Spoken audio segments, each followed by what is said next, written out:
On to talk about the fight that was finally announced this past weekend. Last night, I don't know if you caught any of it, Triple G, Gennady Golovkin versus Martin Murray. If you caught that, what did you make of that fight, first of all, in Monte Carlo? Golovkin is a very devastating offensive fighter. Murray showed a lot of character, a lot of heart in sticking it out. As long as he did, he tried his best to do what he could. But Golovkin showed once again that he's really a force to be reckoned with in the middleweight division. No, definitely, and that took Golovkin's knockout streak to 19. What do you think's next from Triple G? Some potential names, the likes of Miguel Cotto and Carl Froch. Who do you think will be brave enough to take on Triple G next? I think those are all amazing fights. I think there's a lot on the table for Triple G as far as exciting matchups is concerned, but I'm not sure that any middleweights will be fighting. I mean, obviously Cotto does have a middleweight title, but he's not really a true middleweight. But it'd be a fight that I think would be interesting to watch. Also, if Golovkin will up in weight, of course, I'm sure there's always some interest in seeing him against some of the super middleweights. But personally, after last night, I think Golovkin and Cotto will be something to really a mouth-watering fight for the fans. Cotto was taking a risk in fighting a more natural middleweight, but nonetheless, it's two very explosive fighters.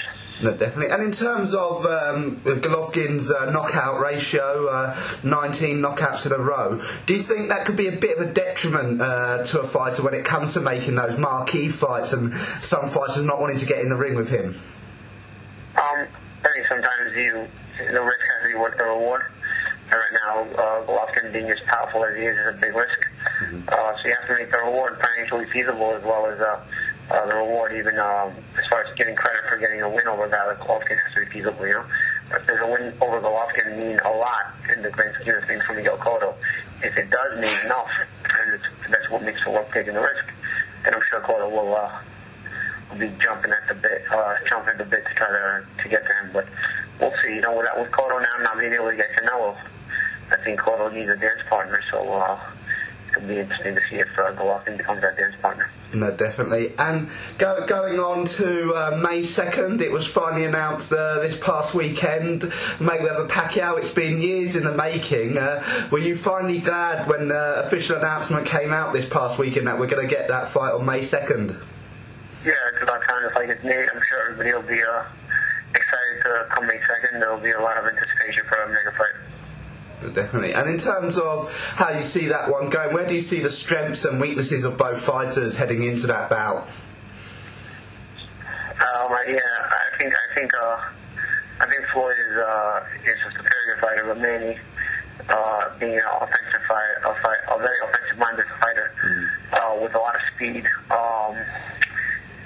You would think that he can possibly give Floyd some trouble with that speed and the combination of that speed and power, but we'll see how Floyd makes the adjustments.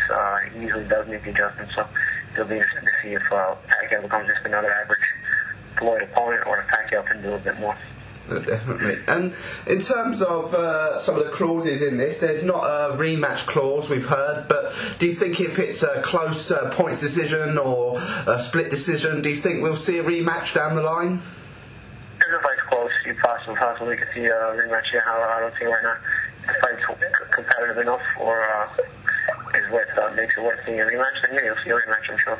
Definitely. And of course, we're seeing something unprecedented, especially in the United States, where Showtime, who you do a lot of work for, and HBO are going to both be broadcasting this fight. What's it going to be like for yourself, not just as a former boxer, but as a fan of the sport in the build-up to this mega fight on May 2nd?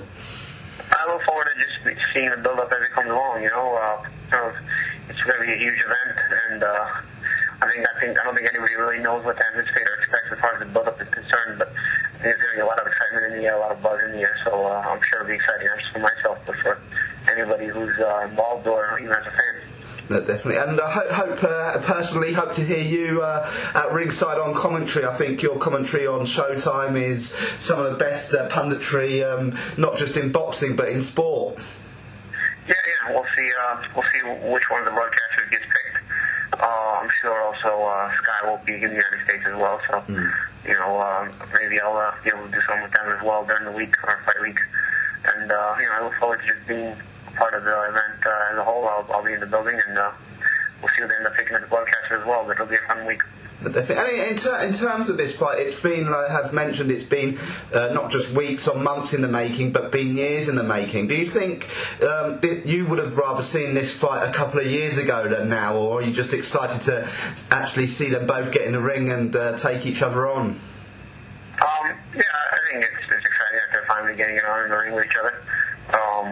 Having not seen it a few years ago, there was different reasons for the fight not happening, but at the end of the day, you're glad that both guys came to the correct terms and they're making the fight. No, definitely. Well, thank you so much for your time, Paulie.